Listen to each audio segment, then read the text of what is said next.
রাত 11টা। কলকাতা উপকণ্ঠের পুরনো ছোট্ট একটি স্টেশন, বেলডাঙ্গা হল্ট। শীতের কুয়াশা ধীরে ধীরে নেমে এসেছে। এই সময় স্টেশনটা সাধারণত খালি থাকে। নিস্তব্ধতা, ফাঁকা প্ল্যাটফর্ম, বাতাসের ধুলো আর শীতের কামড়। কিন্তু আজ রাতে এখানে একজন দাঁড়িয়ে আছে, প্রণব। বয়স 30, শহরের এক মিডিয়া অফিসে কাজ করে। পরের দিন ছুটি থাকায় গ্রামের বাড়িতে ফিরছে। শেষ ট্রেন ধরতে এসেছে, কিন্তু একটু দেরি হয়ে গেছে। প্রণব পকেট থেকে ফোনটা বের করে ফোনটা হাতে নিয়ে চোখ কুঁচকে দেখে ব্যাটারি লো, 0%। তারপরে ফোন বন্ধ। প্রণব মনে মনে ভাবে, এখন যদি ট্রেনটা না আসে তবে তো সারা রাত এই ঠান্ডায় বসে থাকতে হবে। চারিদিক ফাঁকা, কিন্তু ঠিক তখনই দূর থেকে পায়ের আওয়াজ। কেউ যেন হাঁটছে খুব ধীরে। ধূসর কোট পরা একজন মধ্যবয়সী অচেনা লোক এসে প্ল্যাটফর্মের বেঞ্চে বসে। তার মুখে এক অদ্ভুত ফ্যাকাশে ভাব, চোখ দুটো অস্বস্তিকরভাবে স্থির। লোকটি প্রণবের উদ্দেশ্যে বলে, শেষ ট্রেন ধরবেন? প্রণব বলে, হ্যাঁ। আপনি? লোকটি বলে, হ্যাঁ, আমিও অপেক্ষা করছি, বহুদিন পর বাড়ি ফিরছি। লোকটার কথা বলার মধ্যে কিছু একটা আছে।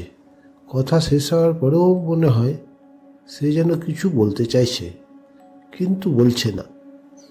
হঠাৎ সে প্রশ্ন ছুড়ে দেয়, আপনি ভয় পান? মানে?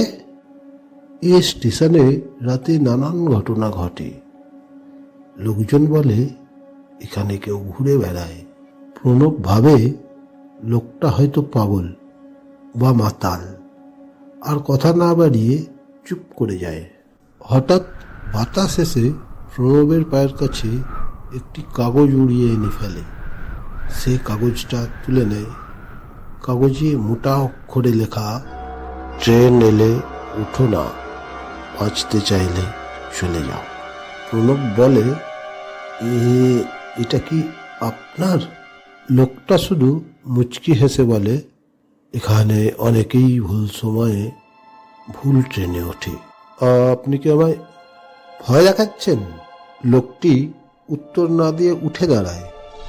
তারপর হাঁটতে হাঁটতে হালকা আলোয় প্ল্যাটফর্মের অন্যদিকে মিলিয়ে যায়। ভয়ে আর সন্দেহে প্রণব স্টেশন মাস্টারের ঘরের দিকে এগোয়। দরজাটা আধ খোলা। ভেতরে ঢুকে সে দেখে টেবিলে ধুলো জমে আছে, কাগজপত্র ছড়ানো। ঘরটা বহুদিন ব্যবহারই হয়নি। দেওয়ালে একটি সাদা কালো ছবি, নিচে লেখা, স্টেশন মাস্টার মৃণাল সেন, মৃত্যু 2019। কি অদ্ভুত! হঠাৎ প্রণবের পেছনে গলার আওয়াজ, এই ঘরে কেউ আসে না। প্রণব চমকে পেছনে ঘোরে, দেখে স্টেশনের বৃদ্ধ নিরাপত্তা রক্ষী।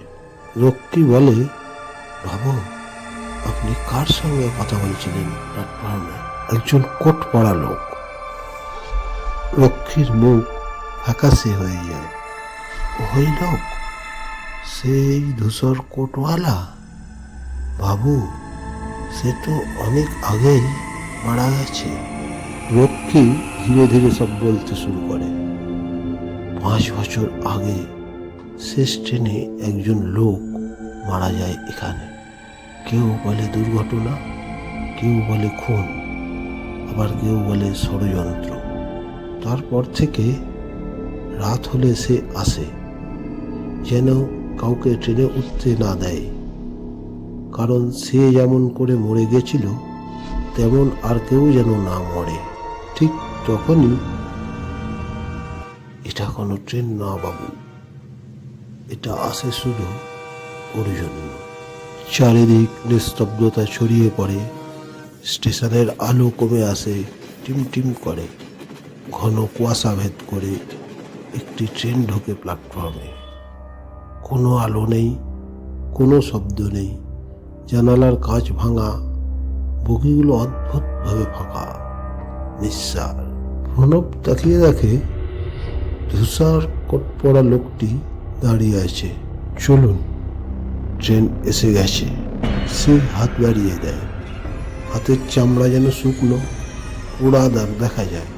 এটাই আপনার ট্রেন, উঠে পড়ুন। প্রণব রক্ষীর দিকে দৌড়তে যায়, কিন্তু রক্ষী নেই, যেন কখনোই ছিল না। লোকটি বলে, সত্য খুঁজতে এলে সত্যিকেই পাবে। প্রণব লক্ষ্য করে লোকটির পায়ের নিচে কোনো ছায়া নেই। ট্রেনের সব দরজা নিজের থেকেই খুলে যায়। ভেতর থেকে শোনা যায় মৃদু, অস্পষ্ট কান্নার শব্দ। প্রণব চিৎকার করে, তুমি কে? আমি শুধু চাই কেউ সত্যটা জানুক। আমাকে যারা মেরেছিল তাদের নাম আজও লুকিয়ে আছে। এক মুহূর্তে লোকটি প্রণবকে টেনে নিতে শুরু করে ট্রেনের দিকে। প্রণব নড়িয়া হয়ে ছটফট করতে থাকে। শেষ শক্তি দিয়ে ছিটকে বেরিয়ে আসে। প্ল্যাটফর্ম ছাড়িয়ে রাস্তার দিকে দৌড়তে থাকে। হাওয়া ভারী হয়ে ওঠে, ট্রেনের শব্দ মিলিয়ে যায়। প্রণব দৌড়তে দৌড়তে পেছনে তাকায়। কিছুই নেই, না ট্রেন, না লোকটা। পরের দিন সকালে পুলিশ নিয়ে স্টেশনে ফিরে আসে। স্টেশন পুরোপুরি স্বাভাবিক, কোনো অদ্ভুত চিহ্ন নেই। গত রাতে কোনো ট্রেন চলেনি। সিসিটিভি ফুটেজেও দেখা যাচ্ছে আপনি প্ল্যাটফর্মে একাই ছিলেন। তারা শুধু একটি জিনিসই খুঁজে পায়, প্রণবের পকেটে থাকা সেই কাগজের টুকরো। লেখা, ট্রেন এলে উঠো না, বাঁচতে চাইলে চলে না। কিন্তু এটা তো আমি কুড়িয়ে পেয়েছিলাম। এই কাগজে তো আপনার নিজের হাতে লেখা। প্রণব স্তব্ধ হয়ে বসে পড়ে প্ল্যাটফর্মের বেঞ্চে। তার পাশেই বসে থাকা এক পাগল চেহারার বৃদ্ধ এগিয়ে এসে বলে, তুমি সত্যটা জেনে গেছ, এখন খুঁজে বার করো তাকে।